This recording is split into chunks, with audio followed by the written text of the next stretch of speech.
আজকে আমি একটা অন্যরকম রেসিপি নিয়ে চলে এসেছি, শাকের ভিডিও। শাকটা এটা কী শাক দেখেই তো বুঝতে পারছেন, এটা সজনা শাক পোস্ত দিয়ে ভাজা করে নেব।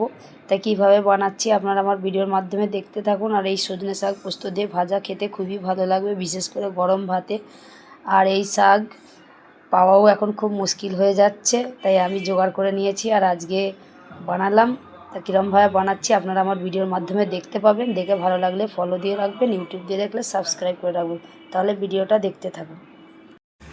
সজনে শাকটাকে আমি নিয়েছি, ভালো করে ধুয়ে নিয়েছি আগে, এই যে গোটা অবস্থাতেই ধুয়েছি। এবারে একে একে বেছে নেব।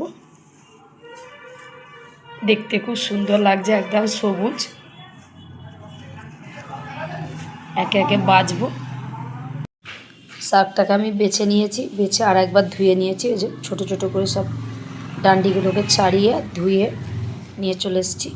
গ্যাসে কড়াই বসিয়ে দিয়েছি, কড়াইয়ে দিয়েছি একটু জল। এই জলের মধ্যে আমি শাকটাকে দিয়ে দেবো, আর দিয়ে দেবো আগে একটু নুন। জলের মধ্যে নুনটাকে দিয়ে দিলাম, অল্প একটু নুন দিলাম। নুন দিয়ে জলটাকে গুলে দেব। জলটা হালকা গরম হবে। জলটা গরম হয়ে গেছে, এবার আমি শাকগুলোকে দিয়ে দেব।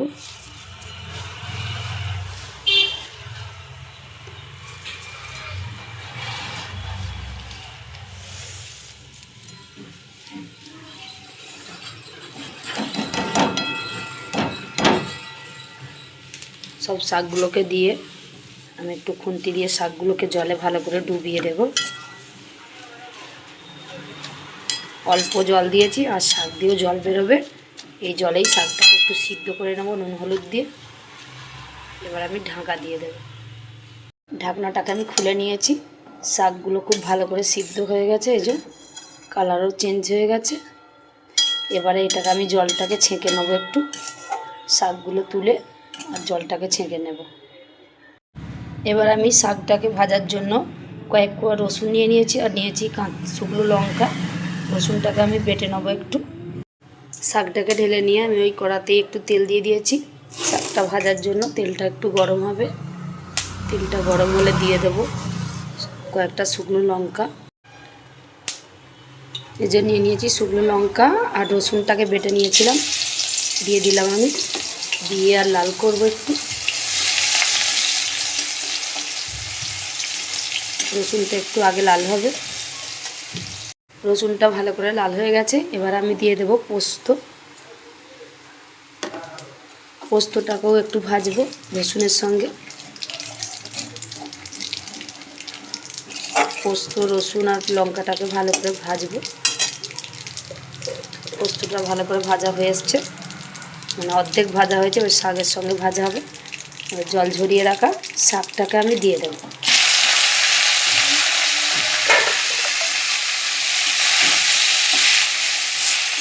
শাকটাকে একসঙ্গে ভালো করে ভেজে নেব।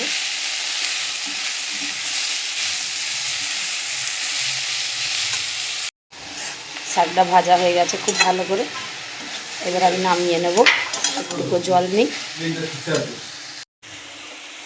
শাকটা ভালো করে ভাজা হয়ে গেছে, এবার আমি ঢেলে নেব। একটুকু জল নেই, ভালো করে ভেজে নিয়েছি। যে পোস্ত আর সজনে শাক, সজনে শাক পোস্ত দিয়ে ভাজা হয়ে গেছে, আমি ঢেলে নিয়েছি। দেখতেই তো পেলেন রান্না করলাম কীরকমভাবে। তা আপনারাও যদি করে দেখেন খুব ভালোই লাগবে খেতে। শাক তো খাওয়া খুবই দরকার, আর এরকমভাবে পোস্ত দিয়ে শাক থাকলে গরম ভাত খাওয়া যাবে খুব ভালো করে। তা ভিডিওটা দেখে ভালো লাগলে ফলো দিয়ে রাখবেন, ইউটিউব দিয়ে দেখলে সাবস্ক্রাইব করে রাখবেন।